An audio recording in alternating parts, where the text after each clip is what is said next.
अस्सलाम वालेकुम। अज असीं तुहाडे नाल शेयर कर रहे हैं बहुत ही मज़ेदार ते बहुत ही टेस्टी आलू वाले परौंठियां दी रैसिपी, वो भी पंजाबी च ते बहुत ही मज़ेदार। घर दे सारे जी बहुत खुश हो के खांदे ने इन्हां नूं। खास तौर ते सर्दियां दी एह् स्पैशल सौगात है जेह्ड़े कि असीं अज बना रहे हैं आलू वाले परौंठे। ते मूली वाले पराठे भी बहुत ज़्यादा मज़ेदार लगदे ने, सारेआं नूं पसंद आंदे ने। ते जेह्ड़े सर्दियां दा मौसम है इहदे च परौंठे जेह्ड़े ने ओह् दिन रात सारे ही घर वाले खाण वास्ते तैयार रहिंदे ने। चाहे ते रात दा बचेआ होया सालन होवे उन्हां नूं भी परौंठियां च पा लिया जांदा है ते उन्हां नूं दही दे नाल ते चाह् दे नाल सर्व कीता जांदा है। उप्पर मक्खन भी रख लिया जांदा है या मक्खन दे नाल तल के परौंठे खाधे जांदे ने। पंजाबी लोग बहुत ज़्यादा शौकीन ने परौंठियां दे। ते आलू वाले परौंठे जेह्ड़े ने बड़े स्पैशल ने, सर्दियां दी सौगात है। ते इन्हां नूं अज असीं बनान लगे आं ते इहदे वास्ते असीं 1 kg लए ने आलू। ते इन्हां नूं असीं पैह्ले तो छिल लिया है ते छिल के असीं उबाल लिया है। ते पैह्ले छिल लवो ते अजकल दे आलू बड़े अच्छे बाद विच तैयार हो जांदे ने जल्दी जल्दी, क्योंकि इन्हां दा छिलका पैह्ले ही काफ़ी सारा उतरिया हुंदा है। ते इस वास्ते इन्हां नूं अगर पैह्ले ही उतार लवो छिलके नूं ते बाद च बड़ी आसानी रैंह्दी है उबाल के इहनूं फटाफट मैश कर लवो, किसे भी तरीके दे नाल इन्हां नूं पीस लवो। ते असीं इस तरह पीस रहे आं, तुसीं चाहो ते कुंडी डंडा वगैरा लै सकदे जे या फिर कोई मैशर वगैरा दे नाल इहनूं पीस लवो। बस आलूआं नूं बिल्कुल बारीक करना है, कोई आलू इहदे च मोटा ना रवे, क्योंकि अगर मोटा आलू रहेगा ते फिर पराठे साढ़े जेह्ड़े ने ओह् फटणगे। ते अच्छे पराठे बनाने ने ते इन्हां नूं बिल्कुल बारीक कर लवो। बारीक कर लिया असीं ते हुण इन्हां दे विच मसाले पावांगे जेह्ड़े कि असीं बड़े अच्छे साफ सुथरे कीते होए ने। एह् अजवाइन है, चाय दी चम्मच है एह् अद्धी। अजवाइन बहुत अच्छी है, आलूआं नूं बड़ा जल्दी हज़म करदी है। ते एह् सुक्का धनिया है, एह् भी असीं 2 चाय वाले चम्मच पा दित्ते ने इहदे च। ते एह् 2 चाय वाले चम्मच पावांगे इहदे च सफ़ेद ज़ीरा साबुत। ते इस तो बाद असीं इहदे विच गरम मसाला पा दित्ता है, एह् 1 चाय वाला चम्मच है। ते 1 चाय वाला चम्मच असीं इहदे विच पा रहे हां सुरख मिर्चां पीसियां होइयां ते 1 ही असीं पावांगे इहदे च कुट्टियां होइयां मिर्चां दा चम्मच। ते इस तो बाद इहदे विच असीं नमक पा दित्ता है, एह् अपने टेस्ट दे हिसाब नाल पा लैना। बाद च भी असीं चैक करांगे सारियां चीज़ां, जेह्ड़ी चीज़ घट्ट लगेगी ओह् होर पा लांगे। ते एह् असीं भूकां आह्ला प्याज लिआ है, सब्ज़ प्याज। इहनूं अच्छी तरह असीं कट के वाश कर लिया सी, धो लिया सी ते इहनूं अच्छी तरह ड्राई कर लिया है।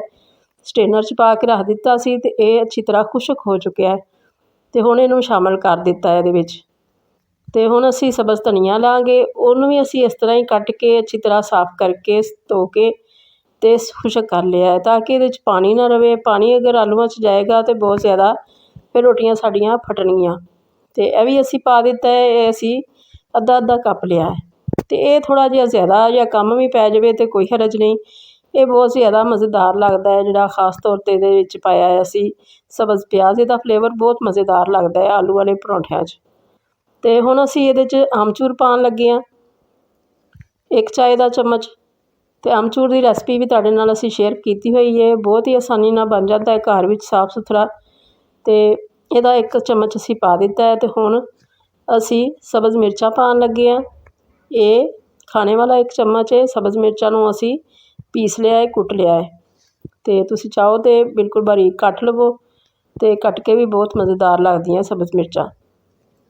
ते एह् अदरक लिआ है असीं, इहनूं असीं बिल्कुल बारीक कट लिआ, एह् भी 1 खाने वाला चम्मच है। ते चाहो ते कुट भी सकदे जे। ते इहदा भी फ्लेवर बहुत मज़ेदार लगदा है आलूआं दे नाल। आलू काफ़ी बादी हुंदे ने ते इस वास्ते इन्हां दे विच अजवाइन ते अदरक लाजमी पाना चाहिदा है। ते इहदा टेस्ट भी बड़ा मज़ेदार हो जांदा है। ते हुण असीं इन्हां नूं चंगी तरह मिक्स कर लवांगे। ते इन्हां नूं साडी पीठी जेह्ड़ी ओह् तैयार हो गई है। इहनूं बहुत अच्छी तरह मिक्स करना ज़रूरी है कि नमक वगैरा जां मिर्चां एक जगह ते ना रैह्न। ते इहदा असीं नमक मिर्च वगैरा चैक कर लिआ है, बिल्कुल ठीक है। ते हुण असीं पेड़े कर लवांगे। ते आटा असीं अद्धा घंटा पैह्ले गुन्न लिआ सी ते ताज़ा आटा गुन्निआ होया देसी गंदम दा आटा है। इहनूं बिल्कुल सिंपल तरीके नाल गुन्निआ है, इस च सिर्फ थोड़ा जिहा नमक ऐड कीता है। ते इहदे असीं पेड़े काफ़ी सारे कर लवांगे पैह्ले कि सानूं आसानी रवे बहुत ज़्यादा कि साडे जल्दी जल्दी तो पकदे जान परौंठे ते असीं नालों नाल असीं सर्व करदे जाइए सारी फैमिली नूं। ते मज़ा फिर ही आंदा है जे नालों नाल ही सर्व करदे जाओ, हत्थों हत्थ दिंदे जाओ, सारी फैमिली मैंबर्स नाल नाल खाई जान। ਤੇ ਅੱਜ ਕੱਲ੍ਹ ਸਰਦੀ ਹੈ, ਵੈਸੇ ਵੀ ਬਹੁਤ ਜਲਦੀ ਠੰਡੇ ਠੰਡੇ ਹੋ ਜਾਂਦੇ ਨੇ ਪਰਾਠੇ, ਤੇ ਠੰਡੇ ਪਰਾਠੇ ਜਿਹੜੇ ਨੇ ਉਹ ਚੰਗੇ ਨਹੀਂ ਲੱਗਦੇ। ਤੇ ਇਸ ਤਰ੍ਹਾਂ ਅਸੀਂ ਪਹਿਲੇ ਤੋਂ 2 ਪਰਾਠੇ ਤਿਆਰ ਕਰਾਂਗੇ, ਤੇ ਫਿਰ ਨਾਲੋਂ ਨਾਲ ਹੀ ਇੱਕ ਪਾਈ ਜਾਵਾਂਗੇ ਤੇ ਇੱਕ ਲਾਈ ਜਾਵਾਂਗੇ, ਤੇ ਫਿਰ ਫੈਮਿਲੀ ਨੂੰ ਖਵਾਉਣ ਦਾ ਬੜਾ ਮਜ਼ਾ ਆਉਂਦਾ ਹੈ ਇਸ ਤਰ੍ਹਾਂ ਨਾਲੋਂ ਨਾਲ ਦੇਣ ਦਾ। ਤੇ ਇਸ ਤਰ੍ਹਾਂ ਅਸੀਂ ਫਲੈਟ ਕਰਕੇ ਇਹਨਾਂ ਨੂੰ ਵੇਲ ਕੇ ਰੱਖ ਲਵਾਂਗੇ 2 ਪਰਾਠਿਆਂ ਨੂੰ, ਤੇ ਬਹੁਤ ਆਸਾਨੀ ਨਾਲ ਇਹ ਅਸੀਂ ਜਦੋਂ ਛੰਡਾਂਗੇ ਤੇ ਬਹੁਤ ਜਲਦੀ ਇਹ ਵੱਡੀ ਹੋ ਜਾਏਗੀ ਸਾਡੀ ਰੋਟੀ। ਪਰਾਠਾ ਜਿਹੜਾ ਹੈ ਉਹ ਬੜਾ ਬਾਰੀਕ ਤੇ ਬੜਾ ਖਸਤਾ ਬਣੇਗਾ। ਤੇ ਇਹ ਤਿਆਰੀ ਥੋੜ੍ਹੀ ਜਿਹੀ ਪਹਿਲੇ ਤੋਂ ਕਰ ਲਵੋ ਤੇ ਬੜੀ ਆਸਾਨੀ ਰਹਿੰਦੀ ਹੈ, ਪੂਰੀ ਫੈਮਿਲੀ ਨੂੰ ਪਰਾਠੇ ਖਵਾਉਣ ਵਾਸਤੇ ਬੜਾ ਮਜ਼ਾ ਆਉਂਦਾ ਹੈ ਫਿਰ ਪਕਾਉਣ ਦਾ ਵੀ ਤੇ ਖਵਾਉਣ ਦਾ ਵੀ। ਤੇ ਇਹ ਸਾਡੇ 2 ਪਰਾਠੇ ਜਿਹੜੇ ਨੇ ਅਸੀਂ ਪਹਿਲੇ ਤਿਆਰ ਕਰਾਂਗੇ ਤੇ ਨਾਲੋਂ ਨਾਲ ਫਿਰ ਕਰਦੇ ਜਾਵਾਂਗੇ। ਤੇ ਇਸ ਤਰ੍ਹਾਂ ਵੇਲ ਕੇ ਰੱਖ ਲਈਦਾ, ਇਹਨਾਂ ਨੂੰ ਥੋੜ੍ਹੀ ਜਿਹੀ ਰੈਸਟ ਮਿਲ ਜਾਏ ਤੇ ਫਿਰ ਇਹਨਾਂ ਦੇ ਵਿੱਚ ਅਸੀਂ ਫਿਲਿੰਗ ਕਰਾਂਗੇ, ਜਿਹੜੀ ਕਿ ਅਸੀਂ ਤਿਆਰ ਕੀਤੀ ਹੋਈ ਹੈ ਪੀਠੀ। ਤੇ ਪੀਠੀ ਜਿੰਨੀ ਮਜ਼ੇਦਾਰ ਬਣੇਗੀ ਓਨੇ ਹੀ ਪਰਾਠੇ ਜਿਹੜੇ ਨੇ ਉਹ ਮਜ਼ੇਦਾਰ ਲੱਗਣਗੇ। ਤੇ ਚਾਹੋ ਤੇ ਇਸ ਤਰ੍ਹਾਂ ਹੱਥ ਨਾਲ ਕਰ ਲਵੋ ਇਹਨਾਂ ਨੂੰ ਫਲੈਟ, ਜਾਂ ਫਿਰ ਵੇਲਣੇ ਨਾਲ ਵੀ ਕਰ ਸਕਦੇ ਜੇ। ਤੇ ਇਸ ਤਰ੍ਹਾਂ ਅਸੀਂ ਇਹਦੇ ਵਿੱਚ ਹੁਣ ਪੀਠੀ ਰੱਖਾਂਗੇ। ਫਿਲਿੰਗ ਸਾਡੀ ਜਿੰਨੀ ਜ਼ਿਆਦਾ ਹੋਏਗੀ ਓਨਾ ਹੀ ਜ਼ਿਆਦਾ ਪਰਾਠਾ ਸਾਡਾ ਮਜ਼ੇਦਾਰ ਬਣੇਗਾ, ਤੇ ਸਾਰਾ ਮਜ਼ਾ ਹੀ ਪੀਠੀ ਦੇ ਨਾਲ ਆਉਂਦਾ ਹੈ ਜਿਹੜੀ ਅਸੀਂ ਵਿੱਚ ਇਹਦੇ ਫਿਲਿੰਗ ਕੀਤੀ ਹੈ। ਤੇ ਇਹਨੂੰ ਅਸੀਂ ਹਲਕੇ ਹੱਥਾਂ ਦੇ ਨਾਲ ਦਬਾ ਕੇ ਚਾਰੋਂ ਤਰਫ ਸੋ ਬੰਦ ਕਰ ਦਿੱਤਾ, ਤੇ ਦੂਸਰਾ ਵੀ ਪਰਾਠਾ ਅਸੀਂ ਆਪਣਾ ਤਿਆਰ ਕਰ ਲਿਆ ਹੈ। ਜਿੰਨੀ ਦੇਰ ਨੂੰ ਸਾਡਾ ਪਹਿਲਾ ਪੱਕੇਗਾ ਤੇ ਦੂਸਰਾ ਸਾਡਾ ਜਿਹੜਾ ਹੈ ਉਹ ਰੈਸਟ ਨੂੰ ਮਿਲ ਜਾਏਗੀ। ਤੇ ਉਹਨੂੰ ਇਸ ਤਰ੍ਹਾਂ ਫੈਲਾਉਣਾ ਹੱਥਾਂ 'ਤੇ ਝਟਕ ਕੇ, ਜਿਸ ਤਰ੍ਹਾਂ ਅਸੀਂ ਕਰੀ ਦੀ ਹੈ ਰੋਟੀ ਪਕਾਈ ਦੀ ਹੈ, ਬੜਾ ਆਸਾਨ ਹੋ ਜਾਂਦਾ, ਬੜੀ ਜਲਦੀ ਵੱਡੀ ਹੋ ਜਾਂਦੀ ਹੈ ਰੋਟੀ, ਤੇ ਬਾਰੀਕ ਵੀ ਬਹੁਤ ਜ਼ਿਆਦਾ ਬਣਦੀ ਹੈ। ਤੇ ਫੁੱਲ ਫਲੇਮ ਦੇ ਉੱਤੇ ਇਹਨੂੰ ਪਕਾਉਣਾ ਹੈ। ਫੁੱਲ ਫਲੇਮ ਜਿਹੜੀ ਹੈ ਉਹ ਪਰਾਠਿਆਂ ਵਾਸਤੇ ਬੜੀ ਅੱਛੀ ਹੈ, ਕਿਉਂਕਿ ਪਰਾਠੇ ਬੜੇ ਖਸਤਾ ਫਿਰ ਬਣਦੇ ਨੇ। ਤੇ ਜੇ ਜ਼ਰਾ ਹਲਕੀ ਹੋਏਗੀ ਫਲੇਮ ਤੇ ਫਿਰ ਸਾਡੇ ਪਰਾਠੇ ਜਿਹੜੇ ਨੇ ਉਹ ਅਕੜ ਜਾਣਗੇ ਤੇ ਉਹਨਾਂ ਦਾ ਕਲਰ ਵੀ ਅੱਛਾ ਨਹੀਂ ਆਏਗਾ।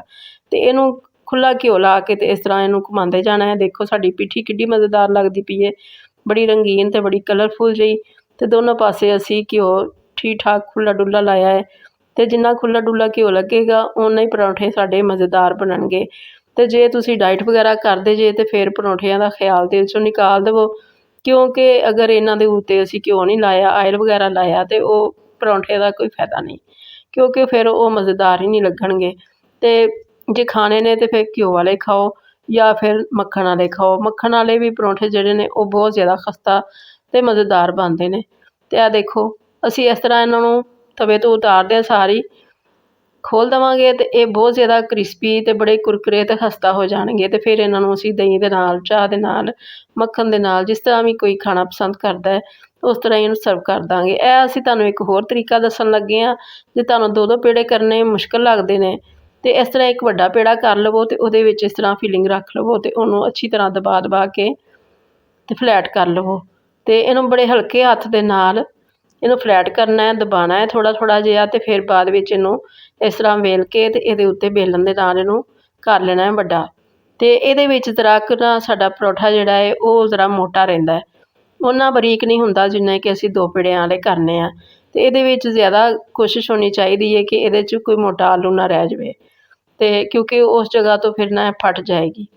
ਤੇ ਇਸ ਤਰ੍ਹਾਂ ਇਹਨੂੰ ਅਸੀਂ ਵੱਡਾ ਕਰ ਲਿਆ ਹੈ, ਤੇ ਇਹਨੂੰ ਅਸੀਂ ਹੁਣ ਥੋੜ੍ਹਾ ਜਿਹਾ ਇਸ ਤਰ੍ਹਾਂ ਕਰਾਂਗੇ ਤਾਂ ਕਿ ਇਹਦਾ ਜਿਹੜਾ ਆਟਾ ਹੈ ਜ਼ਿਆਦਾ ਲੱਗਾ ਹੋਇਆ ਸੁੱਕਾ ਉਹ ਉਤਰ ਜਾਏ। ਜੇ ਸੁੱਕਾ ਆਟਾ ਪਰੌਂਠਿਆਂ ਦੇ ਨਾਲ ਲੱਗਾ ਰਹੇ ਜ਼ਿਆਦਾ, ਤੇ ਜਦੋਂ ਉਹਨਾਂ ਨੂੰ ਫਰਾਈ ਕਰੀਦਾ ਘਿਓ ਲਾ ਕੇ ਤੇ ਉਹ ਜਿਹੜਾ ਆਟਾ ਹੈ ਉਤਰ ਜਾਂਦਾ ਹੈ, ਤੇ ਉਹ ਬਹੁਤ ਜ਼ਿਆਦਾ ਬੁਰਾ ਲੱਗਦਾ ਹੈ, ਅੱਛਾ ਨਹੀਂ ਲੱਗਦਾ, ਤੇ ਪਰੌਂਠੇ ਨਹੀਂ ਚੰਗੇ ਲੱਗਦੇ। ਤੇ ਇਹ ਹੁਣ ਅਸੀਂ ਮੱਖਣ ਵਾਲਾ ਪਰੌਂਠਾ ਪਕਾਉਣ ਲੱਗੇ ਹਾਂ। ਮੱਖਣ ਵਾਲਾ ਪਰੌਂਠੇ ਦਾ ਰੰਗ ਵੀ ਬਹੁਤ ਸੋਹਣਾ ਆਉਂਦਾ ਹੈ, ਤੇ ਨਾਲੇ ਉਹਦਾ ਟੇਸਟ ਵੀ ਬੜਾ ਮਜ਼ੇਦਾਰ ਹੁੰਦਾ ਹੈ ਤੇ ਬੜਾ ਖਸਤਾ ਬਣਦਾ ਹੈ।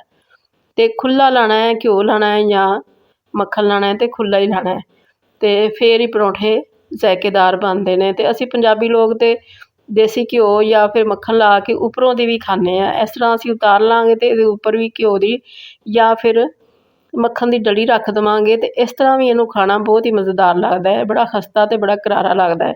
ਤੇ ਨਾਲ ਅਗਰ ਤੁਸੀਂ ਪੁਦੀਨੇ ਦੀ ਚਟਨੀ ਲੈ ਲਵੋ ਤੇ ਹੋਰ ਵੀ ਜ਼ਿਆਦਾ ਮਜ਼ਾ ਆਉਂਦਾ ਹੈ, ਤੇ ਨਾਲ ਚਾਹ ਦਾ ਕੱਪ ਹੋਵੇ ਤੇ ਹੋਰ ਕਿਸੇ ਚੀਜ਼ ਦੀ ਜ਼ਰੂਰਤ ਨਹੀਂ। ਤੇ ਬਹੁਤ ਹੀ ਰੰਗੀਨ ਤੇ ਬੜੀ ਖੂਬਸੂਰਤ ਸਾਡੀ ਇਹ ਪੀਠੀ ਤਿਆਰ ਹੋਈ ਸੀ, ਤੇ ਓਡਾ ਹੀ ਮਜ਼ੇਦਾਰ ਸਾਡੇ ਪਰੌਂਠੇ ਤਿਆਰ ਹੋਏ ਨੇ। ਤੇ ਅਸੀਂ ਘਰ ਦੇ ਬਣੇ ਹੋਏ ਖਾਲਸ ਦਹੀਂ ਦੇ ਨਾਲ, ਫਰੈਸ਼ ਦਹੀਂ ਦੇ ਨਾਲ ਅਸੀਂ ਸਰਵ ਕੀਤੇ ਨੇ। ਜਿਹਦਾ ਦਿਲ ਕਰਦਾ ਹੈ 'ਚ ਸ਼ੱਕਰ ਪਾ ਲੈਂਦਾ, ਜਿਹਦਾ ਦਿਲ ਕਰਦਾ ਹੈ ਚੀਨੀ ਪਾ ਲੈਂਦਾ, ਤੇ ਜਿਹਦਾ ਦਿਲ ਕਰਦਾ ਹੈ ਚਟਨੀ ਨਾਲ ਜਾਂ ਸਾਦਾ ਹੀ ਖਾ ਲੈਂਦਾ।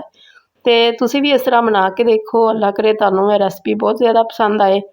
ਦੁਆਵਾਂ 'ਚ ਯਾਦ ਰੱਖਣਾ। ਅੱਲਾ ਹਾਫਿਜ਼।